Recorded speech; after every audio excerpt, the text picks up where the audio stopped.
కాంగ్రెస్ ప్రభుత్వం చేపట్టిన ప్రజావాణికి ప్రజలు క్యూ కడుతున్నారు. ఉదయం నుంచే ప్రజాభవన్ కు పోటెత్తుతున్నారు.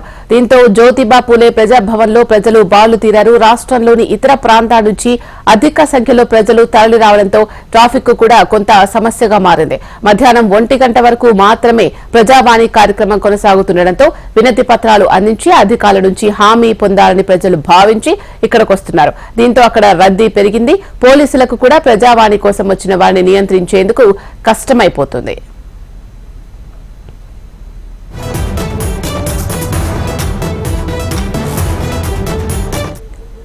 ప్రజాభవన్ పై రద్దీ భారం పెరగడంతో కాంగ్రెస్ ప్రభుత్వం మరో నిర్ణయం తీసుకుంది.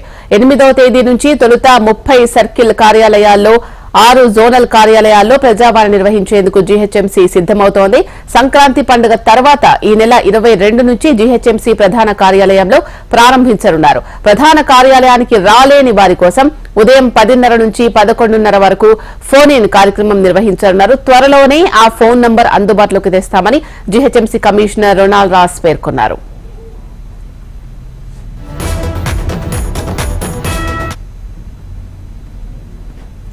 కాంగ్రెస్ ప్రభుత్వం చేపట్టిన ప్రజావాణికి ప్రజలు క్యూ కడుతున్నారు. ఉదయం నుంచే ప్రజాభవన్ కు పోటెత్తుతున్నారు.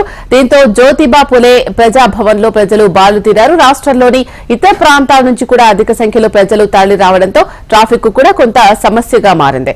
ఇక ఇదే అంశానికి సంబంధించి మరిన్ని అప్డేట్స్ అందించడానికి మా ప్రతినిధి ఆర్కే సిద్ధంగా ఉన్నారు. ఆర్కే, చెప్పండి, ఇక్కడ రద్దీ ఎక్కువగా ఉన్న నేపథ్యంలో ప్రభుత్వం ఇంకొక నిర్ణయం తీసుకున్నట్లుగా కూడా తెలుస్తోంది. అప్డేట్స్ ఏంటి?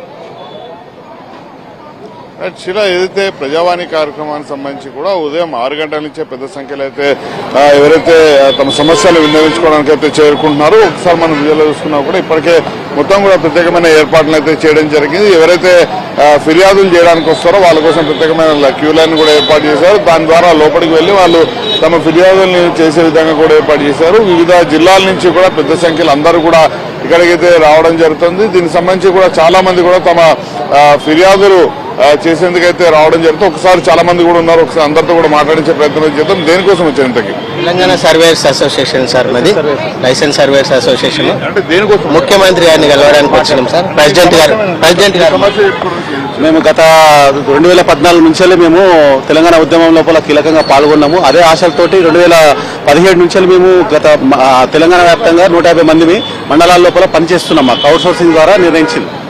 అయితే మమ్మల్ని కంటిన్యూషన్ చేస్తారు. ఏదో రోజు మాకు పర్మనెంట్ అయితే ఉద్దేశంతో 10 సంవత్సరాల నుంచి జీతాలు లేకపోయినా కూడా మేము ఫ్రీ సర్వీస్ చేసేసి అన్ని రకాల కష్టపడ్డాము. ఇప్పటికీ మమ్మల్ని ప్రభుత్వం గుర్తించలేదు. కానీ ఈరోజు మేము ఈ మార్పు అనేది కోరుకునే ద్వారా కాంగ్రెస్ ప్రభుత్వం వచ్చిన తర్వాత రేవంత్ రెడ్డి గారు మమ్మల్ని గుర్తించి మాకు సముచిత స్థానాన్ని ఇచ్చి మా యొక్క సమస్యలు పరిష్కరించి మమ్మల్ని కంటిన్యూషన్ చేసి మాకు క్రమబద్ధీకరణ ఆశతోటి ఈరోజు ప్రజావాణి లోపల మేము దరఖాస్తు ఇవ్వడానికి వచ్చేసాము. తప్పకుండా మీడియా ద్వారా మాకు ముఖ్యమంత్రి మమ్మల్ని దృష్టిలో పెట్టుకొని మా సమస్యలు సాల్వ్ చేస్తారని చెప్పి ఆశిస్తున్నాం. ఇంకొక విషయం ఏంటంటే, రెవెన్యూ మినిస్టర్ గారు నిన్న మొన్న రీసర్వే గురించి ప్రస్తావన చేస్తున్నాం. మేము రాష్ట్ర వ్యాప్తంగా సుమారు 500 మంది ఉన్నాము. ఈ రీసర్వే లోపల మమ్మల్ని పార్టిసిపేట్ చేసేసి మాతోటి ఈ భూమి యొక్క సర్వేలను మాతోటి వినియోగించుకోవాలని చెప్పేసి మా దగ్గర ఈ డీజీపీఎస్ కానీ ఈటీఎస్లో కానీ టోటల్ టెక్నాలజీ పరంగా అన్ని రకాల మేము అప్డేట్ ఉన్నాం కాబట్టి మాతోటి ఈ రీసర్వే అనేది చేయించుకోవాలని చెప్పి ఈ మీడియా ద్వారా మేము విజ్ఞప్తి చేస్తాం. మీరు దేనికి వచ్చారు? మీరు ఏ సమస్య చెప్పుకోవడానికి వచ్చారు? మాది డబ్బులు వాటర్ షెడ్ లో పని చేసినాం సార్. అయితే మేము మాది ఇక్కడ అన్నమయ్య జిల్లా రాయలసీమ, ఇక్కడ మైబాద్ జిల్లాలో వర్కులు చేసినాము. 77 లక్షలు మార్చి 31, 2022లో డ్రా చేశారు. పీడీపీ ఇద్దరు కలిపి మాకు ఇచ్చింది 28 లక్షలు మా అకౌంట్కి ఇచ్చి, మిగతా బినామీ అకౌంట్లో 48 లక్షలు దగ్గర బినామీ అకౌంట్లో పెట్టుకున్నారు. డబ్బులు అడిగితే ఈ పొద్దు రేపు అని చెప్పి ఇప్పుడు డైరెక్ట్ మా ఫోన్లో లిఫ్ట్ చేయడం లేదు. మాకు ఇక్కడ సీఎం సార్ దగ్గరికి వస్తే మాకు న్యాయం జరుగుతుంది అని చెప్పి డైరెక్ట్ ప్రజావానికి వచ్చి రిప్రజెంటేషన్ ఇచ్చినాము. అది సార్ విషయం. చాలా మంది అయితే ఇంకా ఇక్కడికైతే లబ్ధిదారులు వస్తున్నారు, ఇక్కడికైతే వస్తున్నారు. దేని గురించి వచ్చాము ఇంకా అంటే యాక్చువల్లీ డీజిల్ లో కలమని చెప్పారు. అది ఓకే, బాగుంది. ఇంకా ఒక విషయం చెప్పాల్సింది ఏంటంటే, గత టీఆర్ఎస్ ప్రభుత్వంలో డబుల్ బెడ్రూమ్స్ సంబంధించి చాలా మంది non locals Uttar Pradesh, Bihar and Karnataka వాళ్ళకి ఇచ్చారు. స్థానిక తెలంగాణ వాళ్ళకి మాత్రం రాలేదు. దయచేసి ఈ విషయాన్ని రేవంత్ రెడ్డి గారి గవర్నమెంట్ దృష్టికి తీసుకెళ్లాల్సిందిగా కూర్చున్నాం. సార్ మేము కాంపోజిట్ అపాయింట్ సార్. మా నాన్నగారు టీచర్ ఉద్యోగం చేసేటప్పుడు చనిపోయారు సార్. ఇప్పుడు గత నేను 4 సంవత్సరాల నుండి నేను ఉద్యోగం కోసం వెయిట్ చేస్తున్నాను. ఇప్పటి వరకు కాంపోజిట్ అపాయింట్మెంట్ కూడా ఇవ్వలేదు. మొన్న ఆగస్టు నెలలో జివో 79 ఇచ్చారు సార్. జివో 79 లో వేరే డిస్ట్రిక్ట్లలో జగిత్యాల, కామారెడ్డి, సిద్దిపేట డిస్ట్రిక్ట్ లో ఇచ్చారు. కానీ రాజన్న సిరిసిల్ల డిస్ట్రిక్ట్ లో మాత్రం ఇప్పటివరకు ఎలాంటిది ఇవ్వలేదు. మేము గత 4 సంవత్సరాల నుంచి ఆర్థిక కుటుంబం పోషించుకోలేక ఆర్థికంగా చాలా విధంగా చాలా ఘోరంగా ఉన్నాం సార్. మమ్మల్ని ఆదుకోవాలి రేవంత్ రెడ్డి గారు సార్, సీఎం గారు మమ్మల్ని ఆదుకోవాలని మేము కోరుకుంటున్నాం సార్. మేము ఈ మీడియా ద్వారా విజ్ఞప్తి చేస్తున్నాం సార్. మేము చాలా మంది బాధితులు సార్ మా యాదాద్రి డిస్ట్రిక్ట్ మోత్కూరు మండల్ పాటిమెట్ల గ్రామం. యాదాద్రి డిస్ట్రిక్ట్ మోత్కూరు మండల్ పాటిమెట్ల గ్రామం. ఈ ధరని అంతకుముందుకు మా పేరు మీద 1 ఎకరం 29 గుంటలు తప్పుగా వేరే వాళ్ళ పేరు మీద ఎక్కింది. సెలవుల భిక్షం సెలవుల భయన్న పేరు మీదకి ఎక్కింది ధరణి వల్ల. అది చేయమంటే చేస్తలేరు. గత 3-4 సంవత్సరాల నుంచి వెళ్ళి భూములు పడావు ఉన్నాయి. మండల ఆఫీస్ పోయినా పని జరుగుతలేదు, ఎక్కడ పోయినా పని జరుగుతలేదు. ఊళ్ళో పెద్ద మనుషులు పెట్టినా పెద్ద మనుషులు చెప్పినా వాళ్ళు ఇంటలేరు. ఏం చేసుకోపోరని అంటారు. రైతు బంధు ఆశపడి వాళ్ళు చేస్తలేరు భూములు. ఇప్పుడు మేము ఎటు మా లాంటి వాళ్ళకి ఎటు సార్ పరిష్కారం? ఇది గౌరవ ముఖ్యమంత్రులు మా ఊరిలో భూ సర్వే చేసి ఏది వాస్తవం ఏది అవాస్తవాన్ని తెలుసుకోవాలని గౌరవ ముఖ్యమంత్రికి విజ్ఞప్తి చేస్తున్నా. మొత్తానికి జిహెచ్ఎంసీ పరిధిలో కూడా 8వ తేదీ నుంచి 30 సర్కిళ్ల పరిధి ఏదైతుందో వాటి మొత్తంలో కూడా చేస్తున్నారు. అలాగే జోన్ల పరిధి ఏదైతుందో జోన్ల పరిధిలో కూడా చేయబోతున్నారు. చాలా మంది బాధితులు కూడా ఎక్కువగా కూడా ఇక్కడికైతే వస్తున్నారు. వాళ్ళంతా కూడా ప్రధానంగా అమ్మ దేనికి వచ్చారు? మేము సార్ వాళ్ళకి వచ్చినాం సార్. మాది కంప్లీట్ అంటే మేము షాపూర్లో జిడిమెట్లో ఉంటాం సార్. మేము షాపూర్లో జిడిమెట్లో ఉంటాం. మేము మా భర్త పేరు కృష్ణ సార్. అయితే బండరాలు కొట్టుకుంటా మేము 30-40 సంవత్సరాలు షాపూర్ ఏరియాలో ఉంటున్నాం. మేము సత్యనారాయణ సబ్ స్టేషన్ కాడ సత్యనారాయణ వ్యక్తి ఉన్నాడనమాట. ఆయన 2 ఎకరాలలో స్థలంలో బండరాలు కొట్టించుకున్నాడు. శ్రీనివాసు సత్యనారాయణ అని. ఆయన డబ్బులు ఇవ్వకుండా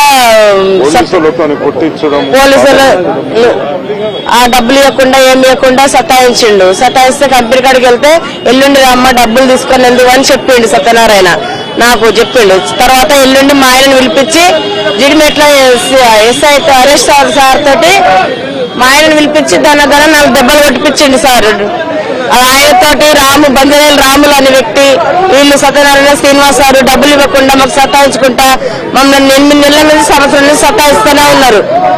మొన్న ఏసీపీ తూప్రాన్ పిఎస్కి ఏసీపీ సార్కి లెటర్ వచ్చింది. మల్లారెడ్డికి సంబంధించిన అక్రమాలు ఏవైతున్నాయో వాటి మీద సర్వే వాటికి సంబంధించిన అన్నిటిపైన కూడా సర్వే చేయాలంటే కూడా ఇప్పుడే కొంతమంది బాధితులు అయితే బాధితుల తరఫు నుంచి అయితే రావడం జరిగింది. మల్లికార్జున నగర్ సంబంధించి వెల్ఫేర్ అండ్ డెవలప్మెంట్ పార్టీ కూడా ఇక్కడికైతే రావడం జరిగింది. ఒక్కసారి వాళ్ళు కూడా లైవ్ లో తీసుకునే ప్రయత్నం అయితే చాలా మంది కూడా ఇక్కడికైతే రావడం జరిగింది. నేరుగా ఏదైతే ప్రజాభవన్ మేము 90లో రిజిస్టర్ చేసుకున్న ప్లాట్లు ఆయన కాలేజ్ పక్కే ఉందన్నమాట. మల్లారెడ్డి కాలేజ్ పక్క మొత్తం కబ్జా చేసుకున్నాడు. మమ్మల్ని మొత్తం 32 ఎకరాలు ఉంటారు.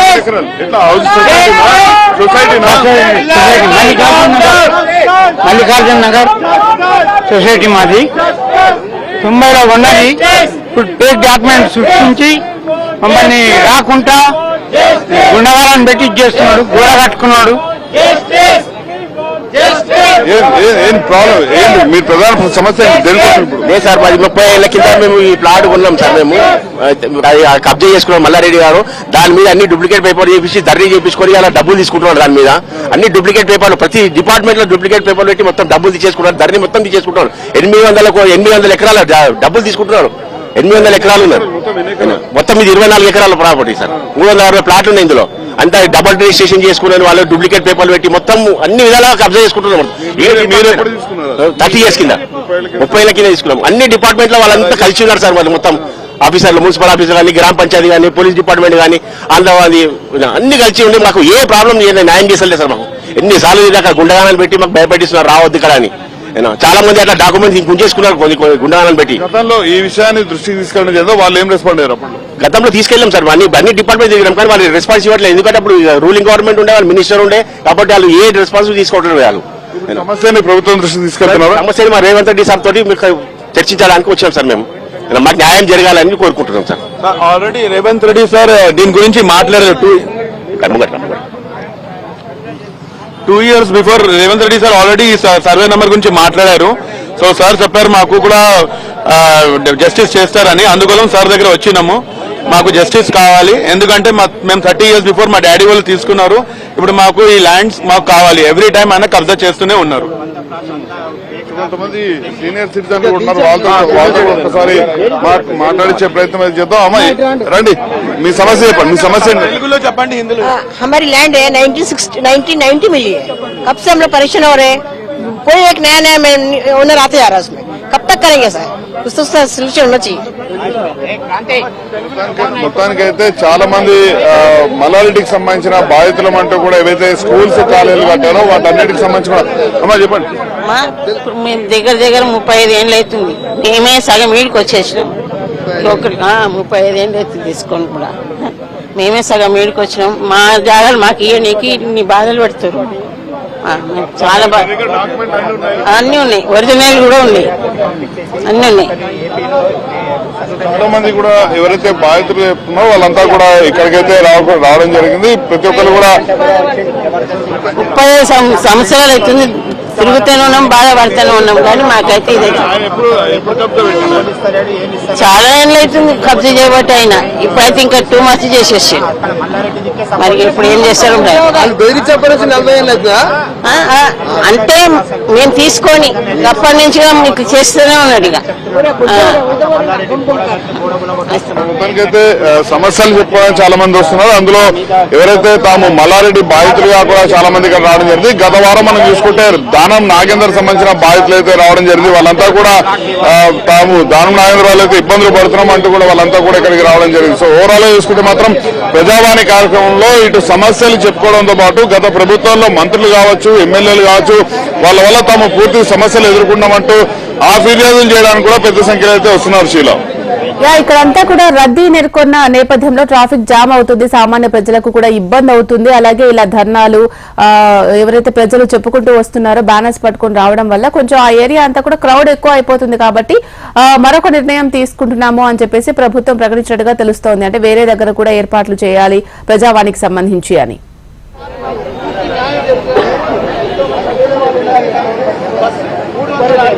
అయితే వాస్తవానికి ఈ ప్రాంతం చాలా అత్యంత రద్దీగా ఉండే ప్రాంతము. రెగ్యులర్ గా కూడా పూర్తి స్థాయి ట్రాఫిక్ ఉండే ఏరియా కావడంతో పెద్ద సంఖ్యలో ఇక్కడికి చాలా మంది కూడా బాధితులు ఎవరైతే ఉన్నారో వాళ్ళు ఏ విషయమైనా సరే ఇలా ధర్నాల విషయంలో కావచ్చు, లేకపోతే ఫిర్యాదులు చేసేందుకు కానీ ఇక్కడికి వచ్చే వాళ్ళు ఎవరైతే ఉన్నారో వాళ్ళంతా కూడా పెద్ద సంఖ్యలో అయితే ఇక్కడికి రావడం జరుగుతుంది. వాళ్ళ వల్ల మొత్తం కూడా ట్రాఫిక్ స్తంభిస్తున్న పరిస్థితి కనిపిస్తుంది. దీంతోనే ప్రభుత్వం కూడా ప్రత్యేకమైన చొరవ తీసుకుని ప్రత్యేక చర్యలు చేపట్టింది. ఇతర ప్రస్తుతానికైతే గ్రేటర్ పరిధి మనం చూసుకుంటే జిహెచ్ఎంసీ పరిధిలో మొత్తం 8వ తేదీ నుంచి అంటే మొత్తం 30 సర్కిల్ కార్యాలయాలు ఉన్నాయి. వాటి దగ్గరనే నేరుగా కూడా ఈ ప్రజావానికి సంబంధించిన ఫిర్యాదులు తీసుకునే విధంగా కూడా ఏర్పాటు చేయడం జరిగింది. అలాగే 6 జోనల్ కార్యాలయాలు ఉన్నాయి. వాటి పరిధిలో కూడా ప్రజావాణి అనేది అమలు చేసేందుకు 22 నుంచి కూడా జిహెచ్ఎంసీ ప్రత్యేకమైన ప్రధాన కార్యాలయం ఏదో దాంట్లో కూడా నేరుగా ఫిర్యాదులు తీసుకునేందుకు కూడా ప్రత్యేకమైన ఏర్పాట్లు అయితే చేయబోతున్నారు. అలాగే ప్రధాన కార్యాలయానికి ఎవరైతే రాలేకపోతున్నారో అలాంటి వాళ్ళు నేరుగా ఫోన్ల ద్వారా కూడా తమ ఫిర్యాదులు చేసే విధంగా కూడా ప్రత్యేకమైన ఏర్పాట్లు అయితే చేయడం జరిగింది. 10:30 నుంచి 11:30 వరకు కూడా ఫోన్ ఇన్ ప్రోగ్రామ్ అయితే ఏర్పాటు చేయడం జరిగింది.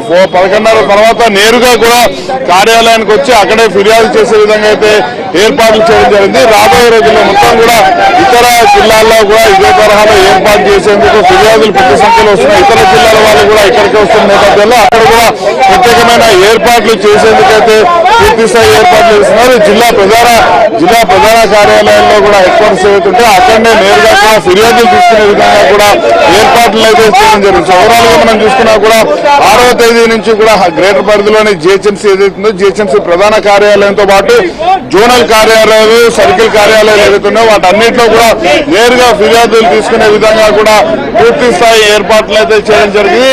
ఈ మరొక వారం రోజుల్లో జిల్లాల్లోని ఇతర జిల్లాల్లోని కార్యాలయాలు ఏవైతుంటే అక్కడ కూడా ప్రత్యేకంగా అర్జీలు తీసుకునే విధంగా ఏర్పాట్లు అయితే చేయబోతున్నారు. ఎందుకంటే ఇక్కడ పెద్ద సంఖ్యలో రావడం, మొత్తం ట్రాఫిక్ జామ్ అవడంతో పాటు ప్రధాన రహదారి VVIP దారి కూడా కావడంతో ఇబ్బందులు తలెత్తున్న పరిస్థితులు ఏర్పడుతున్నాయి. దీంతోనే రైట్, థ్యాంక్ యూ.